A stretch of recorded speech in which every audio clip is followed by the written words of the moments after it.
menyiapkan segala bentuk amal-amal kebaikan dengan optimal, melakukan amal-amal soleh.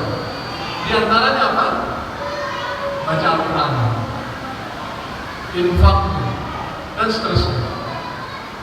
Nah, sekarang saya mau bertanya, Bapak Ibu selama Ramadan ini dari 1 Maret sampai 17 ini sekarang, target baca Al-Qurannya sudah tercapai belum?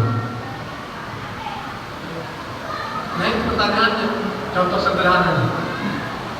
Wah saya kayak target yang baca Al-Quran. Maka perlu kita tanyakan dalam diri kita sendiri. Kenapa? Ketika Allah hadirkan Ramadan di tengah-tengah kita tahun ini, seharusnya kita bersyukur dengan cara memperbanyak segala bentuk amal soleh untuk menutupi kelemahan kita di tahun yang lalu. Kalau tahun lalu mungkin kita hanya hatam 1 kali misalnya. Ketika masuk Ramadan kali ini seharusnya sudah punya target minimal 3 kali. Kenapa harus punya target? Nah tadi ternyata salah satu di antara kita ingin mendekatkan diri kepada Allah Subhanahu wa taala adalah dengan memperbanyak zikir. Baina bunyatus salat fantashiru bil ardi wa banahu min fadlillah. Jadi kalau kaitannya dengan tadi, ketika kamu menyelesaikan sholat Jumat, maka fantashiru bil ardi wa banahu min fadlillah.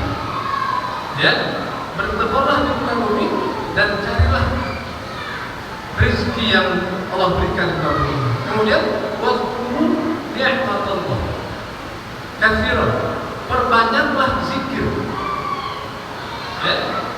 Jadi kalau kita berzikirnya seperti mungkin yang kebanyakan kita banyak mungkin tidak salahkan. Mungkin kita lelah. Contoh subhanallah, alhamdulillah, sudah sepanjang jalan mungkin kita lelah. Tapi ada zikir yang paling efektif dan itu bisa kita kerjakan semuanya. Yaitu apa? Duduk, kemudian ambil Al-Quran, tilawah. Bayangkan, la aqulu alif lam harfun walakin alif sebelum baiknya lam harfun mim harfun. Itu kalau baca alif lam mim saja itu ada 30 kebaikan dan itu bisa ditambah lagi pada Allah. Maka kenapa saya sampaikan tadi ini harus menetapkan tilawah? Karena dengan berzikir tilawah, insya Allah dosa-dosa kita selama 11 bulan yang lalu akan bisa berkurang, syukur-syukur terhapus selagi kita tidak melakukan dosa syirik. Ibu bapak, kita bersyukur kepada Allah SWT tidak diperlihatkan dosa-dosa kita. Andaikan Allah memperlihatkan dosa-dosa kita, kita bayangkan dari dosa mata, berapa kali kita melihat hal yang tidak disenangi oleh Allah semasa 11 bulan yang lalu. Kita turun dosa hidung, berapa hirupan napas yang kita gunakan di tempat yang tidak baik. Mulut yang kemudian ada lisan di sana, berapa kata yang kita ucapkan 11 bulan yang lalu sampai hari ini. Andaikan Allah melihatkan, maka seandainya pasir di pinggir pantai itu banyak, dan pasti banyak, tapi ternyata dosa kita banyak.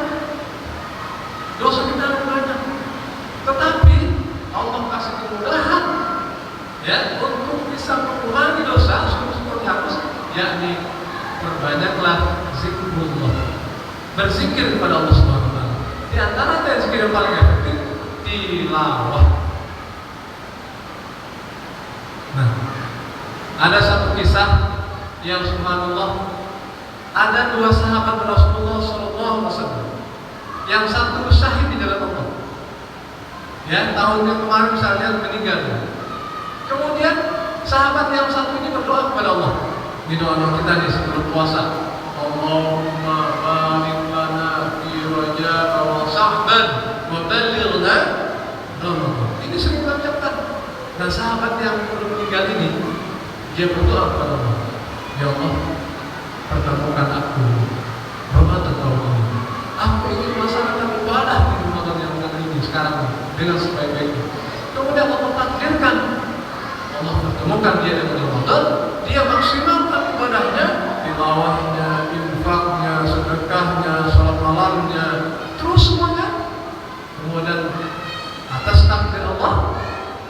malam Ramadan, masuk sahur, dia pun dipanggil oleh Allah Subhanahu wa taala. Nah, ketika sahabat yang nomor 2 ini meninggal, ada salah satu sahabat yang dimimpikan oleh Allah Subhanahu wa taala, ternyata yang lebih dulu masuk surga adalah sahabat yang kedua.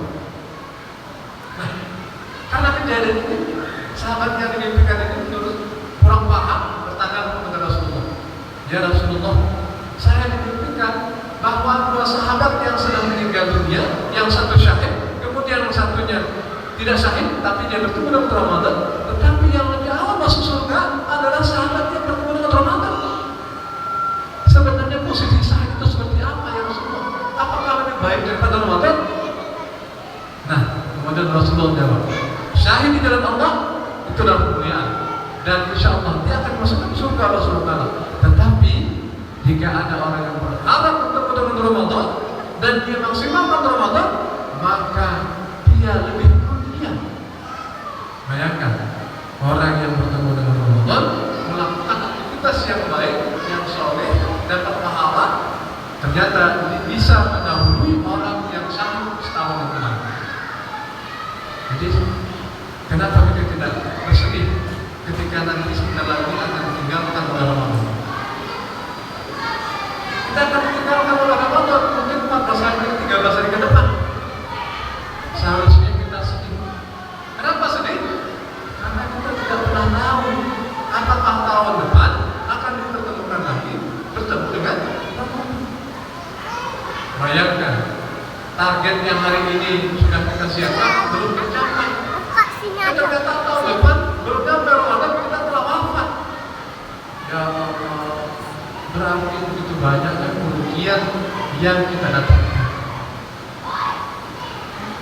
Oleh karena itu, dengan sisa waktu beberapa hari ke depan, mari perbanyaklah zikir kepada Allah Subhanahu wa taala. Yang paling efektif adalah tilawah. Lakukanlah tilawah. Kalau kemarin sudah hafal, sudah selesai 1 juz, 2 juz, targetkan. Kalau tadinya biasa-biasa saja, 13 hari ke depan targetkan. Saya mau khatamkan, walaupun masih misalnya baru 5 juz, 6 juz ya, masih lama. Targetkan saja.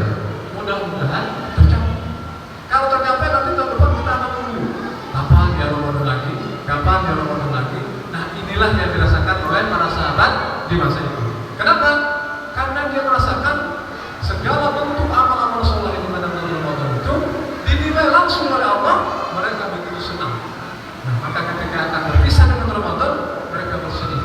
Yang disedihkan bukan karena tidak dapat THR, bukan karena tidak dapat hal-hal yang lain, tapi ternyata mereka bersedih khawatir tidak bisa berjumpa lagi dengan Ramadan di tahun depan. Ibu, bapak, ya kita usianya bervariasi ya, ada yang 60, 70, 60. Ya mudah-mudahan kita semakin tahun terus meningkat amal soleh kita, sehingga selalu kita merindukan Ramadan dan kita bisa maksimalkan setiap memasuki bulan Ramadan. Demikian, mudah-mudahan untuk yang singkat ini bermanfaat khususnya buat saya, dan ada yang baik antara semuanya datang dari Allah Subhanahu wa taala. Akhirul kalam, wabillahi taufiq wal hidayah.